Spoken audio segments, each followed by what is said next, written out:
Esu matęs video, kaip du dirbtiniai intelektai tarpusavį kalbasi, tai noriu išbandyti ir jums parodyti, ar tai iš tikrųjų gerai veikia. Aš esu už kadro išsibandęs jau, man tai padėjo, pavyko.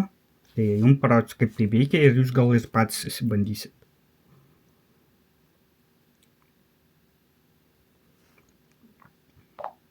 Labas.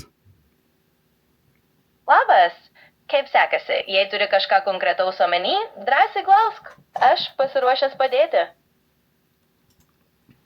Žinoma, ačiū už pagalbą. Norėčiau sužinoti, kokie yra pagrindiniai skirtumai tarp dirbtinio intelekto ir tradicinio programavimo. Žinoma, tai iš tikrųjų įdomi tema. Pagrindinis skirtumas yra tas, kad tradicinė programavimo kalba Tradicinis reikalauja, kad tu programavimas aiškiai parašytum seka visas aiškiai taisykles ir nustatytas instrukcijas. taisykles ir algoritmus, o dirbtinis intelektas gali mokytis ir prisitaikyti. Ar norėtum sužinoti daugiau apie mokymosi procesą? Taip, būtent.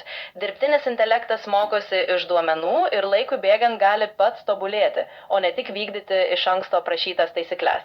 Jei tau įdomu, galim truputį pagilintis, kaip tas mokymosi procesas veikia. Taip, žinoma, dirbtinio intelekto mokymosi procesas dažnai apima didelius kiekius duomenų. Modeliai yra treniruojami su šiais duomenimis, ieškant sąsajų ir šablonų. Kuo daugiau duomenų modelis gauna, tuo tobuliau jis gali priimti sprendimus ar atlikti užduotis. Ar norėtum sužinoti daugiau apie kokį nors konkretų mokymosi metodą? Žinoma, galim pasigilinti į kokį nors konkretų metodą. Pavyzdžiui, ar tave domina gilusis mokymasis, kuris naudoja... Taip jie veikia. Tai čia yra Gemini, o čia yra ChatGPT.